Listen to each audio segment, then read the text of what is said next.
আমার প্রিয় ও স্নেহের 2024 সালের নতুন বছরে সপ্তম শ্রেণীর ছাত্রছাত্রী বন্ধুরা, আশা করি তোমরা সবাই ভালো আছো। আজ আমরা যে বিষয়টি নিয়ে আলোচনা করব, সপ্তম শ্রেণীর সেকেন্ড সামেটিভ অর্থাৎ দ্বিতীয় পর্যায়ক্রমিক মূল্যায়নের ভূগোলের সিলেবাস, প্রশ্ন কাঠামো এবং নমুনা প্রশ্নপত্র নিয়ে। প্রথমে তোমরা সিলেবাসে দেখে নাও কী কী বিষয় তোমাদের সেকেন্ড সামেটিভ অর্থাৎ দ্বিতীয় পর্যায়ক্রমিক মূল্যায়নে থাকবে। দ্বিতীয় পর্যায়ক্রমিক মূল্যায়নের ক্ষেত্রে ফুল মার্কস থাকবে তোমাদের 25, আর সময় তোমাদের থাকবে 50 মিনিট। তোমাদের প্রাকৃতিক ভূগোল থেকে থাকবে ভূমিরূপ, নদী আর শিলা আর মাটি অর্থাৎ শিলা ও মাটি।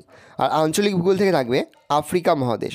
ভালো করে তোমরা সিলেবাসটা দেখে নাও। এবার আমরা নমুনা প্রশ্নপত্রটা দেখে নাও। তোমরা সপ্তম শ্রেণীর সেকেন্ড সামেটিভ অর্থাৎ দ্বিতীয় পর্যায়ক্রমিক মূল্যায়নের ভূগোলের কোশ্চেন পেপারটা দেখতে পাচ্ছ। ফুল মার্কস তোমাদের রয়েছে 25, আর সময় তোমাদের রয়েছে 50 মিনিট।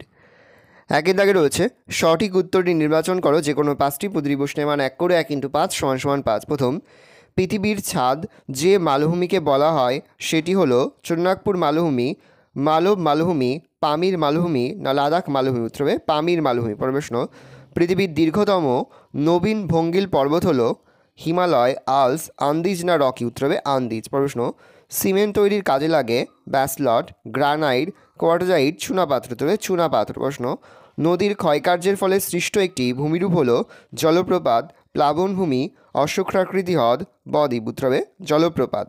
প্রশ্ন, বদ্বীপ নেই এমন একটি নদী হলো কাবেরী, অ্যামাজন, ভাগীরথী, হুগলি, ইয়াংসি কিয়াং? উত্তর হবে অ্যামাজন। প্রশ্ন, আফ্রিকা মহাদেশে মোট দেশ ও রাষ্ট্রের সংখ্যা হলো 54টি, 56টি, 60টি না 65? উত্তর হবে 56টি। প্রশ্ন, আফ্রিকা মহাদেশের দক্ষিণ দিকে বালুকাময় মরুভূমিটি হলো সাহারা, থর, কালাহারি, গোবি? উত্তর হবে কালাহারি। প্রশ্ন, নিচের প্রশ্নগুলির এক কথায় উত্তর দাও যে কোনো 5টি প্রতিপ্রশ্নের মান 1 করে 1 × 5 = 5। প্রথম, জাপানের একটি আগ্নেয় পর্বতের নাম লেখো, উত্তর লিখবে ফুজিয়ামা। প্রশ্ন, ভারতের একটি স্তূপ পর্বতের নাম লেখো, উত্তর লিখবে সাতপুরা। প্রশ্ন, গঙ্গা নদী কোন হিমবাহ থেকে উৎপত্তি লাভ করেছে? উত্তর লিখবে গঙ্গোত্রী হিমবাহ। প্রশ্ন, পৃথিবীতে সর্বপ্রথম কোন শিলা সৃষ্টি হয়েছে? উত্তর লিখবে আদি শিলা বা প্রাথমিক শিলা। প্রশ্ন, কয়লা ও খনিজ তেল পাওয়া যায় কোন শিলায়? উত্তর লিখবে পাললিক শিলায়। প্রশ্ন, দক্ষিণ আফ্রিকার তৃণভূমি কি নামে পরিচিত? লিখবে ভেল্ট। প্রশ্ন, আফ্রিকার কোন অঞ্চল শিকারীদের স্বর্গ নামে পরিচিত? লিখবে সাভানা তৃণভূমি। তিনি দেখা রয়েছে অনধিক 30টি শব্দের মধ্যে নিচের প্রশ্নগুলোর উত্তর দাও যে কোনো 2টি প্রতিপ্রশ্নের মান 2 করে 2 × 2 = 4। প্রথম, কেবলমাত্র ভঙ্গিল পর্বতেই ভাঁজ দেখা যায় কেন? ভূত্বক গঠনকারী দুটি অভিসারী পাত অ্যাটমসফিয়ারে ভাসমান অবস্থায় যখন একে অন্যের দিকে এগিয়ে আসতে থাকে তখন এদের মধ্যবর্তী অংশে দীর্ঘদিন ধরে সঞ্চিত পলি রাশিতে ভাঁজ পড়ে তরঙ্গাকারে যে পর্বতের সৃষ্টি হয় তাকে ভঙ্গিল পর্বত বলে। উদাহরণ, এশিয়ার হিমালয়, দক্ষিণ আমেরিকার আন্দিজ, ইউরোপ মহাদেশের আল্পস, উত্তর আমেরিকার রকি পর্বতমালা প্রভৃতি। জলবিভাজিকা কাকে বলে? যে উচ্চভূমির পাশাপাশি অবস্থিত 2 বা ততোধিক নদীগোষ্ঠী ও নদী অববাহিকাকে পৃথক করে তাকে জলবিভাজিকা বলে। সাধারণত নদীর জল পাহাড়, পর্বত, মালভূমি, উচ্চভূমি জলবিভাজিকার অবস্থান অনুসারে ভিন্ন ভিন্ন দিকে নিষ্কাশিত হয়। উদাহরণ, এশিয়া মহাদেশের মধ্যভাগের উচ্চ পার্বত্য অঞ্চল হল পৃথিবীর বৃহত্তম জলবিভাজিকা অঞ্চল। আগ্নেয় শিলা কাকে বলে? পৃথিবী উত্তপ্ত গ্যাসীয় তরল অবস্থা থেকে তাপ বিকিরণ করে শীতল ও কঠিন হওয়ার সময় পৃথিবীর উপর যে শিলা সর্বপ্রথম সৃষ্টি হয় তাকে প্রাথমিক বা আদি শিলা বলে। অতঃপর বিভিন্ন ভূগাঠনিক প্রাকৃতিক শক্তির প্রভাবে ওই প্রাথমিক শিলাস্তরে এক বা একাধিক ফাটল বা চ্যুতির সৃষ্টি হয়। এই ফাটল পথ দিয়ে নির্গত ভূ অভ্যন্তরে উত্তপ্ত তরল ম্যাগমা ক্রমাগত তাপ বিকিরণ করে শীতল ও কঠিন হয়ে যে শিলার সৃষ্টি হয় তাকে আগ্নেয় শিলা বলে। এই শিলায় কোনো সরায়ন তল থাকে না, সেই জন্য এই শিলাকে আশ্রীভূত শিলা বলে। উদাহরণ, গ্রানাইট, ব্যাসল্ট, ডোলেরাইট, পরফাইরি প্রভৃতি। ওয়াদি কাকে বলে? সাহারা মরুভূমি অঞ্চলের শুষ্ক ও শুষ্কপ্রায় নদী উপত্যকাগুলিকে ওয়াদি বলা হয়। এই নদী খাতগুলিতে স্বল্পকালীন বৃষ্টিপাতের প্রভাবে কখনো কখনো সামান্য জল লক্ষ্য করা গেলেও কিছু দূর অগ্রসর হয়ে এই জল বালির মধ্যে হারিয়ে যায় বা অদৃশ্য হয়ে যায়। চারিদিকে রয়েছে অনধিক 50 শব্দের মধ্যে নিচের প্রশ্নগুলির উত্তর দাও যে কোনো 2টি প্রতিপ্রশ্নের মান 3 করে 3 × 2 = 6। প্রথম, পাললিক শিলার বৈশিষ্ট্যগুলি লেখো। উত্তর, পাললিক শিলার বৈশিষ্ট্যগুলি হলো 1, পাললিক শিলায় স্তরভেদ ও স্তরায়নতল থাকে। 2, পাললিক শিলাস্তরের মধ্যে জীবাশ্ম দেখা যায়। 3, এই শিলা নরম ও হালকা হয়। 4, সহজে ক্ষয়প্রাপ্ত হয়। 5, এই শিলা ছিদ্রযুক্ত ও জল শোষণ করে। 6, স্ফটিকাকার হয় না। 7, কাদায় চির খাওয়া দাগ থাকে। 8, পল্লিকণার আয়তন, রং প্রভৃতির সাহায্যে স্তরগুলি স্পষ্ট বোঝা যায়। 9, সমুদ্রগর্ভে পাললিক শিলায় ঢেউয়ের দাগ থাকে 10, সামুদ্রিক প্রাণীর দেহ নিঃসৃত নির্যাস বা পেট্রোলিয়াম এবং কার্বন সমৃদ্ধ কয়লা পাওয়া যায়। পরের প্রশ্ন, আগ্নেয় পর্বতের বৈশিষ্ট্যগুলি আলোচনা করো। আগ্নেয় পর্বতের বৈশিষ্ট্যগুলি হলো 1. আকৃতি। আগ্নেয় পর্বত সাধারণত শঙ্কু আকৃতির হয়। 2. উৎপত্তি। ভূগর্ভস্থ উত্তপ্ত তরল ম্যাগমা ভূত্বকের ফাটল পথ দিয়ে বাইরে বেরিয়ে এসে শীতল ও কঠিন হয়। আম্লিক ও ক্ষারীয় প্রকৃতির বা পদার্থ নির্গত হয়। 3. অবস্থান। ভূপৃষ্ঠের দুর্বল স্থান ও পাত সীমান্তবর্তী অঞ্চল। 4. উপাদান। আগ্নেয় শিলা, ছাই, ভস্ম, সিন্ডার প্রভৃতি। পর্বত ঢাল। আগ্নেয় পর্বতের ঢাল অনেকটা খাড়া হয়। জ্বালামুখ। এটি মুখ্য বা প্রধান জ্বালামুখ এবং অসংখ্য গৌণ অপ্রধান জ্বালামুখ থাকে। 7. অগ্নুৎপাত। আগ্নেয় পর্বত থেকে মাঝে মাঝে অগ্নুৎপাত ঘটে থাকে। উচ্চতা। এই পর্বত সাধারণত মাঝারি উচ্চতার হয়, তবে অগ্নুৎপাতের ফলে এই উচ্চতা বৃদ্ধি পায়। প্রকৃতি। আগ্নেয় পর্বতসমূহ প্রধানত 3টি প্রকৃতির হয়, যথা জীবান্ত অগ্নুৎপাত। আগ্নেয় পর্বত থেকে মাঝে মাঝে অগ্নুৎপাত ঘটতে থাকে। উচ্চতা। এই পর্বত সাধারণত মাঝারি উচ্চতার হয়, তবে অগ্নুৎপাতের ফলে এর উচ্চতা বৃদ্ধি পায়। প্রকৃতি। আগ্নেয় পর্বতসমূহ প্রধানত 3টি প্রকৃতির হয়, যথা জীবন্ত আগ্নেয়গিরি, সুপ্ত আগ্নেয়গিরি আর মৃত আগ্নেয়গিরি। পরের প্রশ্ন, আফ্রিকা মহাদেশকে অন্ধকারাচ্ছন্ন মহাদেশ বলার কারণ কি? আফ্রিকা মহাদেশকে অন্ধকারাচ্ছন্ন মহাদেশ বলার কারণগুলি হলো 1. আফ্রিকা মহাদেশটি একটি মালভূমিময় মহাদেশ। মহাদেশটি প্রকৃতপক্ষে একটি সুবিশাল বন্ধুর প্রাচীন সিল্ড মালভূমি, সেজন্য সর্বত্রই প্রাকৃতিক প্রতিকূলতা সৃষ্টি করছে। 2. আফ্রিকা মহাদেশে সুবিশাল, এটা উষ্ণ হবে, উষ্ণ ও রুক্ষ মরুভূমি আছে, যেমন উত্তর দিকে সাহারা মরুভূমি এবং দক্ষিণ দিকে কালাহারি ও নামির মরুভূমি আছে। 3. এই মহাদেশের নিরক্ষীয় বৃষ্টি অরণ্যের দুর্গম অঞ্চলে হিংস্র জীবজন্তু, বিষাক্ত কীটপতঙ্গ ও বিভিন্ন প্রজাতির বিষধর সাপ বাস করে। 4. মহাদেশটির অধিকাংশ স্থানেই সারা বছর জুড়ে অস্বাস্থ্যকর উষ্ণ ও আর্দ্র জলবায়ু বিরাজ করে। 5. আফ্রিকা মহাদেশটি মালভূমি অধ্যুষিত হওয়ায় প্রচুর খনিজ সম্পদ আছে, কিন্তু অত্যাধিক কঠিন শিলার জন্য মাটি খনন করা যায় না, ফলে খনিজ পদার্থ উত্তোলন করা সহজসাধ্য নয়। আবার কৃষিকাজও ভালো হয় না। 6. এখানকার অনুন্নত পরিবহন ব্যবস্থা, রেল, সড়কপথ ও জলপথ এই মহাদেশে সামাজিক, অর্থনৈতিক ও সাংস্কৃতিক উন্নতিকে ব্যাহত করে। 7 নম্বর, মাত্র 200 বছর আগে আফ্রিকা মহাদেশ সম্পর্কে সমগ্র পৃথিবীর জনগণ বিশেষ কিছু জানত না। সেজন্য লিভিংস্টোন নামক একজন অভিযাত্রী আফ্রিকা মহাদেশকে অন্ধকারাচ্ছন্ন মহাদেশ বলে অভিহিত করেছেন। 5 দাগে রয়েছে অনধিক 80 শব্দের মধ্যে নিচের প্রশ্নগুলোর উত্তর দাও। যে কোনো একটি প্রশ্নের মান 5। প্রথম, মানব জীবনের উপর পর্বতের প্রভাব আলোচনা করো। মানব জীবনের উপর পর্বতের 2 রকমের প্রভাব দেখা যায়। সেগুলি হলো পর্বতের অনুকূল প্রভাব। 1. প্রতিরক্ষা। পর্বত কোনো একটি দেশের সীমানায় দাঁড়িয়ে থেকে বহিঃশত্রুর আক্রমণ প্রতিরোধ করে। বৃষ্টিপাত। সুউচ্চ পর্বতের জলীয় বাষ্প বাধাপ্রাপ্ত হয়ে বৃষ্টিপাত ঘটায় ও কৃষিক্ষেত্র সুজলা সুফলা হয়। 3. নদ নদীর উৎস। উচ্চ পর্বত শিখরে সৃষ্ট বরফগলা জল ও বৃষ্টির জলধারা থেকে অসংখ্য নদ নদীর উৎপত্তি হয়।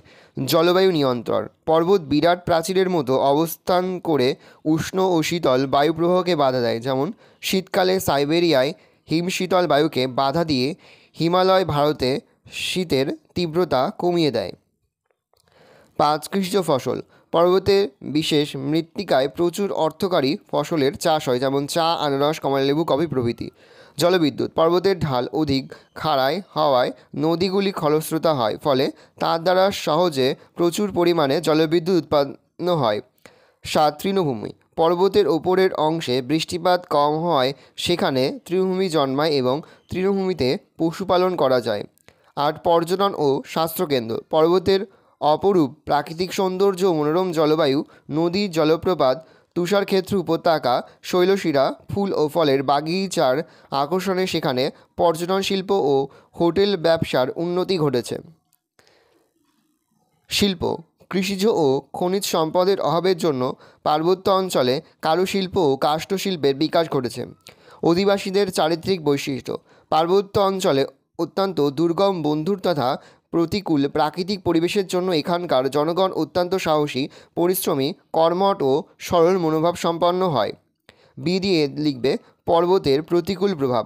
মানুষের প্রত্যেক জীবনে পর্বতের অবদান অপরিসীম হলেও মনুষ্য জীবনে অনেক প্রতিকূলতার সৃষ্টি করে, যেমন জনসংখ্যা অনেক কম, 2 কৃষিকাজে অসুবিধা, 3 খনিজ ভিত্তিক ভারী শিল্পের বিকাশ ঘটেনি, 4 পরিবহন ও যোগাযোগ ব্যবস্থা অনুন্নত হওয়ায় জনগণ পার্শ্ববর্তী অঞ্চল থেকে বিচ্ছিন্ন থাকে, 5 শিক্ষা প্রতিষ্ঠান ও স্বাস্থ্যকেন্দ্রের সংখ্যা কম, 6 নিত্য প্রয়োজনীয় দ্রব্যের অত্যাধিক মূল্যবৃদ্ধি, 7 কর্মসংস্থান কম থাকায় একঘেয়ে জীবনযাপন করে থাকতে হয়। নদীর উচ্চগতি ও পার্বত্য প্রবাহে সৃষ্ট 3টি ভূমিরূপের সংক্ষিপ্ত পরিচয় দাও। উচ্চগতি বা পার্বত্য প্রবাহের নদীর প্রধান কাজ হল নিম্নক্ষয় ও ক্ষয়ীভূত পদার্থসমূহ বহন করা। এই পর্যায়ে নদী পার্শ্বক্ষয় করতে পারে না। নদীর উচ্চগতিতে সৃষ্ট প্রধান 3টি ভূমিরূপ হল, 1 গিরিখাত। বৃষ্টিবহুল পার্বত্য অঞ্চলের ভূমির ঢাল বেশি হওয়ায় নদী পার্শ্বক্ষয় অপেক্ষা নিম্নক্ষয় অধিক করে থাকে, ফলে যে সংকীর্ণ ও গভীর ভি আকৃতির উপত্যকা সৃষ্টি হয় তাকে গিরিখাত বলে। উদাহরণ, চীনের ইয়াংসিকিয়াং নদীর ইচাং গিরিখাত। ক্যানিয়ন, শুষ্ক অঞ্চলের বৃষ্টিপাতের অভাবে নিম্নক্ষয় অধিক হওয়ায় অতি গভীর ও অতি সংকীর্ণ হাই আকৃতিবিশিষ্ট যে উপত্যকা সৃষ্টি হয় তাকে ক্যানিয়ন বলে। উদাহরণ, পেরুর এল ক্যানন দা কলকা পৃথিবীর গভীরতম ক্যানিয়ন, যার গভীরতা 4375 মিটার। জলপ্রপাত, নদীর প্রবাহ পথের কঠিন ও কোমল শিলা লম্ব বা তির্যকভাবে অবস্থান করলে অথবা ঝুলন্ত উপত্যকা থাকলে বা মালভূমি খাড়া প্রান্তভাগ অবস্থান করলে হঠাৎ নদী উপত্যকার ভূমির ঢালের প্রভেদ ঘটে, ফলে নদীর জলস্রোত খাড়া ঢাল বরাবর উপর থেকে নিচে সবেগে ঝাঁপিয়ে পড়ে জলপ্রপাতের সৃষ্টি করে। উদাহরণ, আমেরিকা যুক্তরাষ্ট্রের সেন্ট লরেন্স নদীর নায়াগ্রা জলপ্রপাত, যার উচ্চতা 51 মিটার বা 167 ফুট। পরে রয়েছে সাহারা মরুভূমির ভূপ্রাকৃতিক পরিচয় দাও। আরবি শব্দ সাহারার কথার অর্থ হলো মরুভূমি। বিশ্বের বৃহত্তম উষ্ণ মরুভূমি সাহারা আফ্রিকা মহাদেশের উত্তরাংশে অবস্থান করছে। সাহারা মরুভূমি প্রকৃতপক্ষে একটি নিম্ন মালভূমি অঞ্চল, যার উত্তর হাইপেন দক্ষিণে বিস্তার প্রায় 1700 কিমি এবং পূর্ব থেকে পশ্চিমে বিস্তার 5600 কিমি এবং মোট আয়তন 64 লক্ষ বর্গ কিমি। এর গড় উচ্চতা প্রায় 300 থেকে 450 মিটার।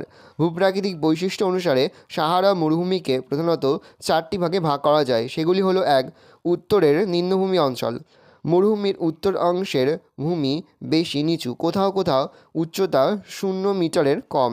এখানে নিচু লবণাক্ত হ্রদ ও মরুদ্যান দেখা যায়। লবণাক্ত হ্রদগুলির মধ্যে চাঁদ, বোডেল, কোয়াত্রা এবং মরুদ্যানগুলির মধ্যে টুয়াট, গুরারা, টিনের কুফরা প্রভৃতি বিশেষ উল্লেখযোগ্য। 2 পশ্চিমের প্রস্তরময় ও বালুকাময় মরুভূমি। পশ্চিম দিকে মরুভূমি বেশি উঁচু। এখানে উদ্ভিদবিহীন শিলাময় মরুভূমি দেখা যায়, যাকে হামাদা বলে। আবার বালুকাময় মরুভূমিকে রেগ বলে। এই অংশে অসংখ্য বালিয়াড়ি দেখা যায়। এগুলিকে আলজিয়ারের রেগ, মিশরে সে এবং লিবিয়ার হামাদা ও সেরির নামে পরিচিত। 3 মধ্যভাগের উচ্চভূমি। সাহারা মরুভূমির মধ্যভাগ বেশ উঁচু। এই অংশের গড় উচ্চতা 2000 থেকে 3000 মিটার। এখানে কয়েকটি ক্ষয়প্রাপ্ত মালভূমি ও পর্বত আছে, যেমন চাঁদ ও লিবিয়া সীমান্তে টিবেস্টি পর্বত ও আলজেরিয়ার দাক্ষিণাংশ আহাগর মালভূমির অবস্থান করছে। উল্লেখ্য, এমিকৌসি হল সাহারা মরুভূমির সর্বোচ্চ শৃঙ্গ। নীলনদের অববাহিকা। সাহারা মরুভূমির পূর্ব অংশ নীলনদের উপত্যকা বরাবর বিস্তৃত। থেকে কায়রো পর্বত নীলনদের নিম্ন অববাহিকা মরু অঞ্চলের অন্তর্গত। খার্তুম থেকে আসওয়ান পর্বত এই অববাহিকার পূর্বভাগ উঁচু এবং পশ্চিমভাগ সমতল প্রকৃতির। এখানে কয়েকটি ওয়াদি সৃষ্টি হয়েছে, যেমন কাতারা, ফায়ুম প্রভৃতি। ভালো করে দেখে নাও, এই রয়েছে টোটাল তোমাদের ফার্স্ট সামেটিভ অর্থাৎ প্রথম পর্যায়ক্রমিক মূল্যায়নের 7ম শ্রেণীর ভূগোলের কোশ্চেন পেপার। ভালো, তোমরা কোশ্চেনটা দেখে নাও। আশা করি ভিডিওটা ভালো লেগেছে। ভিডিওটা ভালো লাগলে ভিডিওকে লাইক করে দেখতে ভুলবে না। আর আমার চ্যানেল নতুন হওয়া লাল কালার সাবস্ক্রাইব প্রেস করে পাশে বেল আইকন প্রেস করো, যখন নতুন কোনো ভিডিও আপলোড করি সবার ফার্স্ট নোটিফিকেশন তোমরা পেয়ে যাও। আর এই ভিডিওটি তোমার বন্ধুবান্ধবী আত্মীয়স্বজন সবার মধ্যে কিন্তু অনেক শেয়ার করে দাও যারা এবছর 7ম শ্রেণীতে পড়ছে। আমরা কিন্তু ইতিমধ্যে 7ম শ্রেণীর প্রতি বিষয়ের সিলেবাস, প্রশ্নকাঠামো এবং নমুনা প্রশ্নপত্র কিন্তু আপলোড করে দিয়েছি।